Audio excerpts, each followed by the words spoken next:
अब मैं बढ़ता हूं अपने खास मेहमानों की ओर। हमारे साथ आज की चर्चा में दो बेहद खास मेहमान जुड़ रही हैं और मैं कहूंगा कि एक तरह से जो विमेन एंटरप्रेन्योर्स हैं उनके लिए एक मिसाल है। मैं परिचय करा दूं, हमारे साथ श्रेया मिश्रा हैं, को फाउंडर हैं सोलर स्क्वायर से, और हमारे साथ डॉक्टर विभा त्रिपाठी हैं, फाउंडर हैं बून से। आप दोनों का बहुत बहुत स्वागत। शो के शुरुआती हिस्से में श्रेया मैं आपके पास आऊंगा और विभा ब्रेक के उस पार मैं आपसे आपके बारे में और आपके स्टार्टअप जर्नी के बारे में चर्चा करूंगा। लेकिन सबसे पहले श्रेया, मैं आपसे शुरुआत करता हूं। बहुत बहुत शुक्रिया अपना समय देने के लिए। सबसे पहले तो आपके ये फंडिंग को लेकर बहुत सारी बातें हैं, तो जरा बताइए क्या डेवलपमेंट रही है। फंडिंग को लेकर काफी चर्चाएं हैं, तो जरा उसके बारे में जानकारी दें। जी, बिल्कुल। तो सोलर स्क्वायर जो है वो भारत की लीडिंग रेसिडेंशियल सोलर कंपनी है। हम घरों पे सोलर सॉल्यूशंस, रूफटॉप सोलर लगाने में उनकी मदद करते हैं।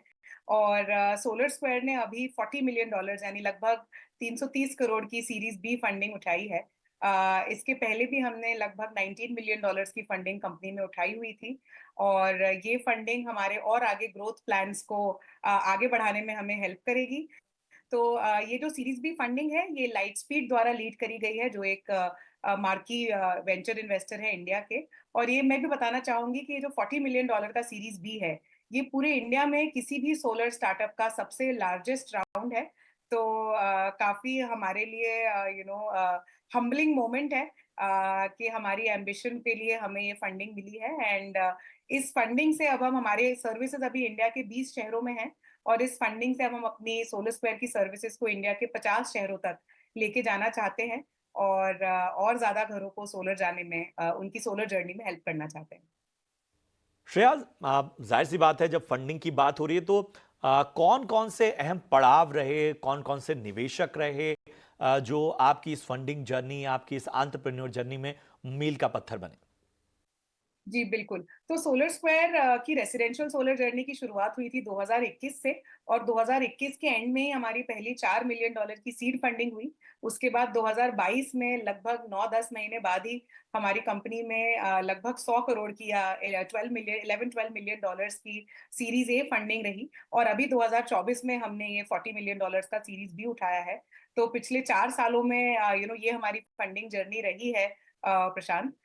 लेकिन ये हमेशा से बहुत आसान नहीं रही। सोलर एक बहुत ही इमर्जिंग कैटेगरी है, स्पेशली उसमें रेजिडेंशियल सोलर।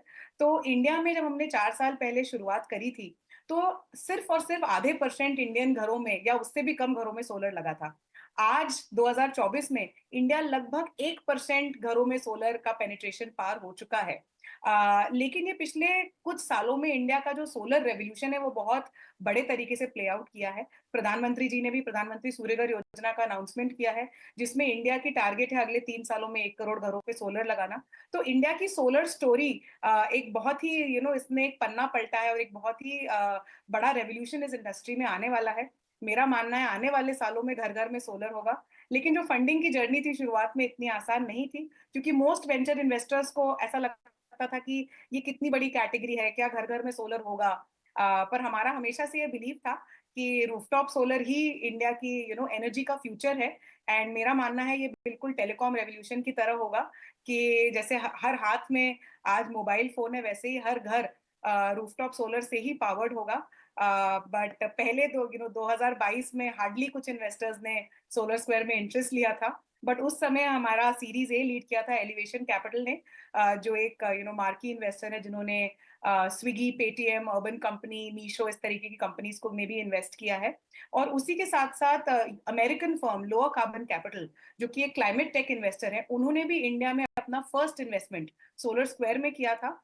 लोअर कार्बन दुनिया का सबसे बड़ा early stage climate tech investor है।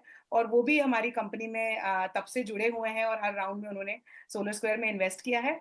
इसके अलावा नितिन कामत का फंड, जो जीरोधा के फाउंडर है नितिन कामत, उनका फंड रेन मैटर, उसने भी सोलर स्क्वायर में इन्वेस्ट किया है। और साथ ही साथ निखिल कामत का फंड ब्रूहास, उन्होंने भी सोलर स्क्वायर में इन्वेस्ट किया है। और अभी इस राउंड में एक और नए इन्वेस्टर आए हैं, लाइट रॉक, वो भी एक इम्पैक्ट इन्वेस्टर हैं। और उन्होंने भी इस राउंड में पार्टिसिपेट किया है अलॉन्ग विथ लाइट स्पीड। बहुत खूब श्रेया, अब हमें जरा बताइए कि जो पूरी यात्रा रही है सोलर स्क्वायर की, वो अब तक कैसी रही है, शुरुआत कैसे हुई और अब तक जो है वो किस तरह से ये आगे बढ़ता हुआ नजर आ रहा है। तो सोलर स्क्वायर एक्चुअली एक अनयूजुअल कंपनी है जो पहले 5 सालों तक बूटस्ट्रैप्ड थी और प्रॉफिटेबल थी। यानी कंपनी में कोई एक्सटर्नल इन्वेस्टर नहीं था। तो कंपनी की शुरुआत करी नीरज जैन और निखिल नाहर ने, ये 2 ओरिजिनल फाउंडर्स हैं, 2015 में। और 2015 से 20 तक सोलर स्क्वायर रूफटॉप सोलर करती थी कमर्शियल कस्टमर्स के लिए, जैसे कि Fortune 500 companies, public listed companies. तो हमारे कस्टमर्स रह चुके हैं कंपनीज जैसे कि D decor, Reliance, JSW energy, Panasonic, Johnson and Johnson, etcetera etcetera. तो उन 5 सालों में हमने पूरी सोलर इंडस्ट्री को समझा, इसकी सप्लाई चेन को, सोलर लगाने के लिए इंजीनियरिंग में गलतियां भी करी, उससे सीखा। बट इन उन 5 सालों में सोलर स्क्वायर 2020 तक, 2015 से 20 तक हम उभर के आए इंडिया की टॉप 10 रूफटॉप सोलर ईपीसीज में। तो उन 5 सालों में हमने सोलर के बारे में सब कुछ सीखा। लेकिन 2021 में मैंने भी इस कंपनी को ज्वाइन किया। मेरा इसके पहले एक स्टार्टअप था, वो उसके बाद मैंने सोलर स्क्वायर को ज्वाइन किया। और तब हमने शुरुआत करी कंज्यूमर सोलर की, यानी घरों पे सोलर लगाने की। तो 2021 में जब हमने शुरुआत करी प्रशांत, तो हमारा यही मानना था कि घरों पे सोलर की मुहिम बहुत ही छोटे स्तर पे थी। कंज्यूमर्स में अवेयरनेस भी नहीं थी, जानकारी भी नहीं थी कि सोलर लगाना है, कि क्या फायदे हैं, लगाने के लिए क्या क्या स्टेप्स होते हैं, सब्सिडी मिलती भी है या नहीं। तो काफी सारे चैलेंजेस थे उस समय इस इंडस्ट्री में। एंड 2021 में हमारा ये मानना था कि हम इस कैटेगरी में एक ब्रांड बना सकते हैं, बिकॉज हमारा मानना था कि घर घर में सोलर होगा। और जब एक मिडिल क्लास परिवार इतना बड़ा कदम उठाएगा कि बिजली खरीदने की जगह अब अपने घर पे अपना रूफटॉप सोलर होगा, अपनी बिजली हम खुद बनाएंगे, तो उसके लिए काफी इन्वेस्टमेंट भी लगता है एक परिवार का, और काफी एंजाइटी भी होती है एक फर्स्ट टाइम सोलर बायर को। तो इसलिए प्रशांत, हमने सोलर स्क्वायर की शुरुआत करी विद नो मिडिलमैन। तो we are a full stack brand, यानी कि एंड टू एंड कस्टमर की जो पूरी सोलर जाने की जर्नी है, उसे end to end solar square करती है। जो कि स्टार्ट होती है, सोलर में 70 से ज्यादा कंपोनेंट्स लगते हैं, उन क्वालिटी कंपोनेंट्स को हम प्रोक्योर करते हैं। फिर हर घर के लिए उसके छत के हिसाब से सोलर की डिजाइनिंग करते हैं, तो हमारे इन हाउस डिजाइनर्स हैं। उसके बाद हमने बनाए हैं modular ready to install solar structures, जो कि बहुत ही सेफ हैं और आंधी तूफान में आपके सोलर सिस्टम को पूरी तरीके से सेफ रखते हैं। तो ये सोलर स्ट्रक्चर्स की भी हमने खुद इन हाउस डेवलप किया है। ये आईआईटी बॉम्बे द्वारा अप्रूव भी हैं कि ये साइक्लोन प्रूफ हैं और ये परिवार को सेफ रखेंगे। तो ये इंस्टॉलेशन हम खुद करते हैं। इसके साथ ही क्वालिटी, वर्कमैनशिप, सेफ्टी, पानी का लीकेज ना हो छत पे सोलर लगाने से, इन सभी चीजों का ध्यान रखने के लिए हम खुद का इंस्टॉलेशन करते हैं। और उसके बाद सारी जो गवर्नमेंट परमिट्स है सोलर जाने के लिए, जैसे कि आपको सब्सिडी की एप्लीकेशंस है, उन सारी परमिट्स का भी ध्यान हम ही रखते हैं। और उसके बाद शुरू होता ही प्रशांत आफ्टर सेल्स जर्नी। श्रेया, मैं अब ज़रा सीधे काम की बात पर आता हूँ। जिस तरह से आप रूफटॉप सोलर की बात कर रही हैं, जाहिर सी बात है इसको लेकर अवेयरनेस बहुत आवश्यक है। तो हमारे कंज्यूमर्स के लिए बताइए कि आखिर वो आपके प्रोडक्ट और सर्विस का इस्तेमाल कैसे कर सकते हैं, कैसे पहुंच सकते हैं? बिल्कुल। तो सोलर जाते समय प्रशांत, कंज्यूमर्स के मन में बहुत सवाल होते हैं कि ये कैसे लगेगा? क्या स्टेप्स है? सब्सिडी की एप्लीकेशन कैसे होगी? फाइनेंसिंग ईज़ी लोन मिलेगा क्या? आफ्टर सर्विस सेल सर्विस कौन देखेगा? तो ये ना बहुत ही कंसल्टेटिव सेल्स का प्रोसेस है प्रशांत। तो हमारी वेबसाइट पे कोई भी कस्टमर जो हमारे 20 शहर हैं, उसमें अपनी इंक्वायरी रजिस्टर कर सकते हैं। हमारा टोल फ्री नंबर भी है 98300300। हमारे सोशल मीडिया चैनल्स भी हैं, फेसबुक, इंस्टाग्राम, इन सभी जगहों से हमें कस्टमर इंक्वायरीज आती हैं। और इन कस्टमर्स को हम सबसे पहले प्रोवाइड करते हैं फ्री सोलर कंसल्टेशन। तो ये कस्टमर की सोलर जर्नी की शुरुआत है, जहां पे हमारे सोलर एक्सपर्ट्स कस्टमर के घर जाते हैं और उन्हें 1 डेढ़ घंटे की पूरी एक कंसल्टेशन प्रोवाइड करते हैं, जिसमें उन्हें सोलर की एबीसीडी सब कुछ बताई जाती है कि इस टेक्नोलॉजी के क्या मायने हैं, वो कितनी पैसे में बचत कर सकते हैं, उनके घर के लिए कितना सोलर रिक्वायर्ड है, टेक्नोलॉजी की चॉइसेस क्या क्या हैं, एंड सोलर स्क्वायर की सर्विस वगैरह। इस सोलर कंसल्टेशन में प्रशांत, हम कस्टमर को उसके घर की छत का सोलर का 3D डिजाइन भी देते हैं। तो परिवार उसी सोलर कंसल्टेशन के दौरान, हम 10 मिनट में उन्हें उनकी छत का कुछ डिटेल्स हमारी ऐप में अपलोड करते हैं हमारे सोलर एक्सपर्ट्स, और 10 मिनट के अंदर घर की 3D डिजाइन भी बन के आ जाती है सोलर की। तो फैमिली ये भी इमेजिन कर सकती है कि सोलर छत पे कहाँ लगेगा, कैसा दिखेगा, वगैरह वगैरह। और इसी सोलर कंसल्टेशन में अगर कस्टमर को लोन की जरूरत हो, तो हमारी जो ऐप है उससे हम डिफरेंट बैंक्स और एनबीएफसी से भी कस्टमर के लोन की भी अप्रूवल्स 5 मिनट के अंदर अंदर करवा देते हैं। तो कस्टमर को वन स्टॉप में पूरी सोलर जर्नी, उनकी सोलर की डिजाइन, सोलर का ईएमआई क्या होगा, कोटेशन मिलना उनको अपने घर के छत के लिए सोलर की, और वहीं ऑन द स्पॉट काफी सारे कस्टमर्स हमसे सोलर की बुकिंग करते हैं। तो ये अभी दिस इज इस तरीके से कस्टमर्स हम तक पहुंचते हैं। और ये जो फ्री सोलर कंसल्टेशन है, ये हजारों परिवार हमसे हर महीने लेते हैं। एंड हमारा ऐसा मानना है कि सोलर एक नया रेवोल्यूशन है, और परिवारों को, जैसा आपने कहा, थोड़ा समय लगता है नई टेक्नोलॉजी के बारे में समझने में, बट ये हम हजारों परिवारों को ये सोलर कंसल्टेशन देते हैं। और इसी से हमारा मानना है कि हम सोलर की जागरूकता भी बहुत बढ़ा रहे हैं इंडिया में। श्रेया, बिजनेस चैनल है तो बिना फाइनेंशियल्स के बात बनेगी नहीं, तो जरा अपने फाइनेंशियल्स के बारे में भी थोड़ी रोशनी डालिए। तो प्रशांत, सोलर स्क्वायर ने रेजिडेंशियल सोलर की जर्नी, जैसा मैंने कहा, 2021 में शुरू करी थी। हमारी जो लास्ट राउंड ऑफ फाइनेंसिंग थी वो 2022 में थी, जो हमारा सीरीज ए था। उस समय हमने लगभग 5000 घरों को इंडिया में सोलराइज किया था। आज 2 साल बाद 2024 में वो नंबर 20,000 घरों तक पहुंच चुका है, और साथ ही साथ 200 हाउसिंग सोसाइटीज या आरडब्ल्यूएज में भी हमने सोलर लगाया है। तो 2 सालों में लगभग ये 4 गुना की हमने ग्रोथ करी है। और आने वाले 3 सालों में हमारी ये एस्पिरेशन है कि हम 10 गुना तक ग्रो करें अगले कुछ सालों में। इंडिया में अब तक सिर्फ 1% घरों ने सोलर को अपनाया है, लेकिन जो प्रधानमंत्री सूर्य घर योजना आई है, उसके रहते काफी इस कैटेगरी में अवेयरनेस कंज्यूमर्स की बहुत बढ़ रही है। और हमारी उम्मीद है कि हम 20 शहरों से 50 शहरों तक जाएं, यहाँ से हम 10 गुना और ग्रो करें।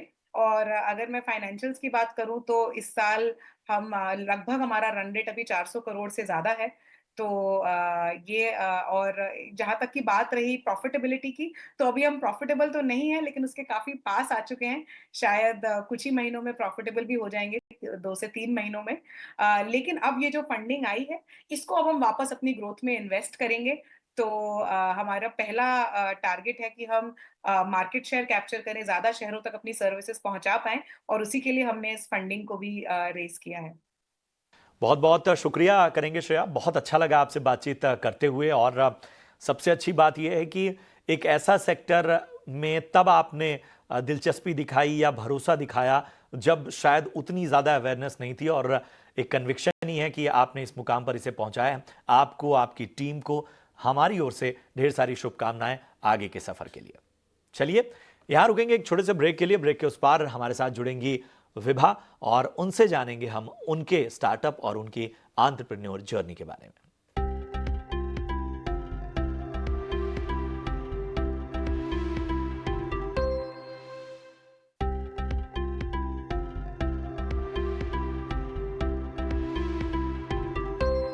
ब्रेक के बाद स्वागत है आपका। और मैं इस चर्चा को आगे बढ़ाऊं उससे पहले एक खास जो है जानकारी आपको दे दूं। ड्रीम 11 के senior VP product management Varun Goyal की एक खास बातचीत जरा देखिए, जहां वो अपनी नई ऑफरिंग के बारे में जानकारी दे रहे हैं। फैंटेसी स्पोर्ट्स के फैंस अपने खेल को बेहतर बनाने के लिए लगातार एक्सपर्ट्स की राय की तलाश करते रहते हैं। ड्रीम 11 इस बढ़ती आवश्यकता को पूरा करने के लिए आगे बढ़ रहा है। ड्रीम स्पोर्ट्स का विजन है मेक स्पोर्ट्स बेटर। इसीलिए हम इनोवेशन पर बहुत फोकस करते हैं, ताकि हमारे 22 करोड़ यूज़र्स को बेस्ट फैंटेसी स्पोर्ट्स एक्सपीरियंस मिले। आज की जो क्रिएटर इकोनॉमी है, जिसके द्वारा स्पोर्ट्स फैंस को एक्सपर्ट से फैंटेसी स्पोर्ट्स नॉलेज मिलता है, वो अनऑर्गेनाइज है। इस अनऑर्गेनाइज सेक्टर को ऑर्गेनाइज बनाने के लिए हमारा पहला कदम है। यूजर्स और एक्सपर्ट्स के बीच अंतर को कम करने के लिए ड्रीम 11 ने गुरु होम पेश किया है, जो फैंटेसी स्पोर्ट्स समुदाय के लिए एक गेम चेंजिंग फीचर है। गुरु होम पे स्किल्ड यूजर्स अपने fantasy sports expertise 22 crore users के साथ शेयर कर सकते हैं। यूजर्स गुरु होम पर टॉप परफॉर्मिंग गुरुज आराम से ढूंढ पाएंगे। हमने देखा है कि टियर 3 और टियर 4 शहरों में बहुत सारे फैंटेसी स्पोर्ट्स एक्सपर्ट्स हैं, जो गुरु होम के द्वारा वो अपने एक्सपर्ट नॉलेज दूसरों के साथ शेयर कर पाएंगे। ड्रीम 11 ने केवल सबसे विश्वसनीय और कुशल गुरुओं की पहचान करने और उन्हें अपने साथ जोड़ने के लिए एक कठोर प्रक्रिया लागू की है। ड्रीम 11 पे गुरुज और उनके फैंटेसी स्पोर्ट्स हिस्ट्री और परफॉर्मेंस की पूरी तरह बैकग्राउंड चेक की गई है, ताकि यूजर्स को बेस्ट एक्सपीरियंस मिले। गुरु होम के साथ ड्रीम 11 न केवल फैंटेसी स्पोर्ट्स अनुभव को बढ़ा रहा है, बल्कि क्रिएटर्स को सशक्त बना रहा है और एक मजबूत और ट्रांसपेरेंट खेल समुदाय का निर्माण कर रहा है। चलिए बढ़ते हैं आगे और अपनी अगली खास मेहमान को अपनी चर्चा में शामिल करते हैं। हमारे साथ जुड़ चुकी हैं विभा जी, जो कि बून की करता धरता है। जी हाँ, विभा त्रिपाठी, डॉक्टर विभा त्रिपाठी मैं कहूँगा, फाउंडर हैं बून की। वाटर मैनेजमेंट, वाटर टेक्नोलॉजी की दिशा में बहुत अहम काम कर रही हैं। विभा, हमें इस नए क्षेत्र के बारे में बताइए। वाटर टेक्नोलॉजी स्टार्टअप की दुनिया में ये इकोसिस्टम है कैसा, किस स्टेज में है और किस तरह से आगे बढ़ रहा है? एक्चुअली ये बहुत डिफिकल्ट स्पेस है। तो एक तरफ तो पानी जो है, जैसे कि हम एयर पोल्यूशन तो आजकल सारे ही दिल्ली में सफर कर रहे हैं, हम लोग सब परेशान है इससे। लेकिन एयर पोल्यूशन से बहुत ज्यादा पानी के पोल्यूशन की प्रॉब्लम है और वो काफी सालों से चल रही है। मगर उसके विषय में उतनी ज्यादा बातें नहीं होती हैं और उसका मैं रीजन भी बताती हूँ कि हम जब दिल्ली में रहते हैं या किसी हम लोग बड़े शहरों में मिडिल क्लास के लोग होते हैं, तो हम लोग उतना ज्यादा पानी के बारे में नहीं सोचते, क्योंकि हम लोग आरओ प्यूरिफायर खरीद सकते हैं और हम अपने घरों में लगा सकते हैं। मगर जो लोग नहीं आरओ प्यूरिफायर खरीद सकते हैं और जो नहीं लगा सकते हैं, वो काफी सालों से इस पानी के पोल्यूशन से सफर कर रहे हैं। और ये हमारे ऑल ओवर इंडिया ये प्रॉब्लम है, लेकिन खासकर पंजाब बेल्ट में और यूपी बेल्ट में और जब भी इंडस्ट्रियल बेल्ट है वहाँ पे बहुत ज्यादा है ये प्रॉब्लम। और इसके असर जो है वो करंट जनरेशन में भी बहुत ज्यादा मैं देखती हूँ कि कई बार दिखाई पड़ रहे हैं। तो इसके कारण जो सबसे ज्यादा परेशान सेगमेंट है इस पानी के पोल्यूशन से, वो एक्चुअली में लोअर सेगमेंट है, जो गरीब लोग हैं। तो इस सेगमेंट में काम करना बहुत आसान नहीं है, क्योंकि एक तरह से हम सब लोग सोचते हैं कि पानी हमारा जन्मसिद्ध अधिकार है और हमें स्वास्थ्य जल मिलना चाहिए, चाहे सरकार दे या कोई भी दे। या फिर हम अपने नल को क्या कहते हैं, हैंड पंप से निकालते हैं और हम सोचते हैं कि वो पानी हम पी सकते हैं। मगर आज की डेट में ये बात सच नहीं है। हैंड पंप से जो पानी आता है वो कई बार अच्छा नहीं होता। खासकर जैसे मैंने कहा कि पंजाब एरिया में पेस्टिसाइड्स वगैरह होते हैं, उसमें कई बार यूरेनियम निकल आता है। तो जो लोग इसमें काम कर रहे हैं वो लोग बहुत बहादुर हैं। वो लोग और वो लोग बहुत मेहनत से कर रहे हैं। बहुत ज्यादा स्टार्टअप्स नहीं है इस एरिया में, इस सेगमेंट में, लेकिन जो भी है वो बहुत बहादुर है। और भारत सरकार जो है उसमें जो जल शक्ति वाली मिनिस्ट्री है, वो लोग एक्चुअली बहुत अच्छा काम कर रहे हैं। उनके कई सारे अटल इंडिया इनोवेशन मिशन चल रहा है, जिसमें वो लोग कई एक्चुअली जब भी वो उनको मिलती है कोई अच्छी स्टार्टअप जो अच्छा काम कर रही है, उनको वो बहुत सपोर्ट कर देते हैं और हेल्प करते हैं। तो दो तीन ऐसे प्रोग्राम है जिसमें मैं खुद भी शामिल थी इनके। एक इनोवेटिव टेस्टिंग मशीनरी डिजाइन करनी थी, तो काफी सारे बड़े बड़े कॉलेजेस के और जो लोग काम करते हैं वो इन लोग ये शामिल हुए थे। और मैं काफी इम्प्रेस थी उनकी डिजाइन्स को देख के। अच्छी डिजाइनें बनाई थी हुई थी उन्होंने। और मैं कहूंगी कि भारत सरकार का पूरा साथ है जहाँ तक स्टार्टअप्स इस एरिया में है। चलिए बून पे आते हैं। इसकी शुरुआत कैसे हुई, क्या सोच थी इसके पीछे और अभी तक की यात्रा कैसी रही है? जब मैंने स्टार्ट किया था इसको 2012-13 में इस काम को। और मैं उस समय मेरी नज़र गांव से थी। मैं आईआईटी कानपुर से हूँ और कानपुर में खासकर बहुत बड़ी इंडस्ट्रियल बेल्ट है और वहाँ पे पानी काफ़ी ज़्यादा खराब है। तो उस समय मेरी ये इच्छा थी कि हम सोलर ड्रिंकिंग वाटर सिस्टम्स लगाएं, जिससे हम बिजली का क्योंकि ज्यादातर हम जब रिमोट एरियाज में काम करते हैं तो वहाँ पे बिजली ही नहीं होती है और पानी की तो दिक्कत है ही है। तो हम लोगों ने जो पहले सिस्टम डिजाइन किए वो एक्चुअली काफी इनोवेटिव और एडवांस थे। मेरे को लगता है कि उस अपने समय से बहुत आगे थे। और जो आईओटी की बात होती है और एआई की बात होती है, उसके कुछ कुछ हिस्से ऑलरेडी उसमें शामिल थे उन डिजाइन्स में, क्योंकि हम रिमोटली काम कर रहे थे। हम लोगों ने कई गांव अडॉप्ट किए और वहाँ पे हमने सोलर ड्रिंकिंग वाटर मशीन्स के सिस्टम्स लगाए, जिससे उन गांव में पानी मिल सके और उन लोगों को के वहाँ के जो लोग हैं, वहाँ के बच्चे हैं, वो लोग थोड़े वो स्वस्थ हो जाए। तो जैसे हमारी जर्नी आगे बढ़ती गई तो हमारा स्वजल परिवार भी बढ़ता चला गया। हमारे साथ कई सारे लोग जुड़ गए।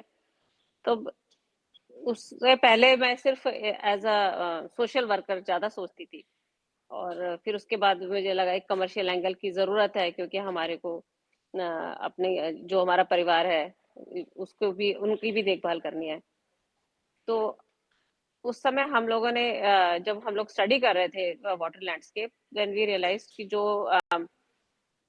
अ, जो लोग ज़्यादा अमीर होते हैं, वो लोग भी परेशान है पानी से, क्योंकि उनके पास कोई सिक्योरिटी नहीं है अच्छे पानी की, और उसके कारण वो प्लास्टिक बॉटल्स ज़्यादा यूज़ करते हैं।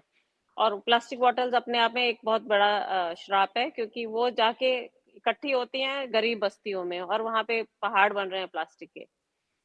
तो हमने फिर ये हमें एरिया बहुत अच्छा लगा, क्योंकि हम एक तरीके से सारे अपने प्लैनेट को भी हम बचा पा रहे हैं, हम एक एक अच्छा काम कर रहे हैं। तो हमने जो अपना मिशन रखा वो removing of plastic. Vibha, startup के लिए फंडिंग एक बहुत बड़ा पहलू है, तो ज़रा उस बारे में बताएं, किस तरह से फंडिंग्स रही है आपको, किस तरह की फंडिंग्स मिलती रही है, और इसके चैलेंजेस क्या हैं? तो जब कोई छोटी कंपनी होती है, उसकी इन्वेस्टर जर्नी थोड़ी टफ ही होती है, और खासकर ज्यादातर इन्वेस्टर्स जो होते हैं वो लोग चाहते हैं कि जैसे उनका 5 साल में उनका पैसा 10 गुना या 20 गुना हो जाए, तो वो लोग एक उसको हम स्केल बोलते हैं। So they are looking for very high scale, जो कि होता है। आप देखोगे कि कुछ कंपनीज हैं, जैसे कोई फ्लिपकार्ट जैसी कंपनी है या जेप्टो जैसी कंपनीज है, ये लोग बहुत जल्दी स्केल दे सकते हैं, और जो सोशल इम्पैक्ट वाली कंपनीज है वो उस टाइप का स्केल नहीं दे पाती है। लेकिन बहुत सारे इस तरह के इन्वेस्टर्स भी हैं जो सोशल और एनवायरमेंटल इम्पैक्ट को अपने ध्यान में रखते हैं। तो हमारी शुरुआत की जर्नी में हमारे साथ बहुत सारे एंजल्स जुड़े, जो हमारे काम पे, हमारे विजन पे विश्वास रखते थे। तो मेरे ख्याल से हमारे पहले 4 या 5 साल हम लोग की ज़्यादातर फंडिंग एंजल्स के थ्रू हुई, और वो लोग अभी भी हमारे बोर्ड में हैं और हमें गाइड करते हैं। तो they have been really big support. उसके बाद हमें जब हमारा स्केल, जब हमारा टर्नओवर 5-6 करोड़ से ऊपर भी हो गया, तो फिर उसके बाद then venture capitalist started getting interested. तो हमारे अब 2 राउंड 3 राउंड फंडिंग के उससे के थ्रू भी हो चुके हैं। तो हमने हर तरीके का फंड रेज किया है। हम लोगों ने डेट फंडिंग ली है, हमने वीसी फंडिंग ली है, हमने एंजल इक्विटी राउंड्स भी करे हैं।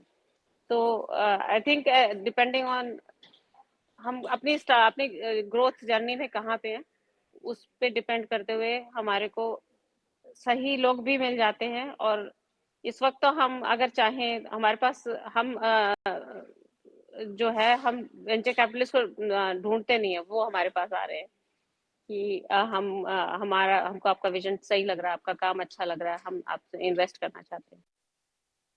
शुक्रिया करेंगे विभा आपका हमसे जुड़ने के लिए, और वाकई बहुत बेहतरीन चर्चा रही, और उम्मीद यही करते हैं कि ये सफ़र और ज़्यादा बेहतरीन बने, और आपको, आपकी टीम को हमारी ओर से ढेर सारी शुभकामनाएं। तो आज के स्टार्टअप शो में हमने साफ तौर पर समझने की कोशिश की कि विमेन एंटरप्रेन्योर्स किस तरह से स्टार्टअप की दुनिया में अपना बड़ा योगदान दे रही हैं, और आज हमने श्रेया और डॉक्टर विभा दोनों से बातचीत करके एक चीज़ पाई कि सबसे ज़रूरी है अपने आइडिया पे भरोसा, और उसको वक्त वक्त पर उसमें बदलाव करना, उसमें रीइन्वेंट करना। आपको अगर लगता है कि कोई और आपकी जानकारी बेहतर हो सकती है, तो हमें सुझाव भेजिए हमारे कमेंट बॉक्स में। हम स्टार्टअप को लेकर वो जानकारियां भी आपके लिए लेकर आएंगे। फिलहाल मुझे और मेरी पूरी टीम को दीजिए इजाज़त। नमस्कार।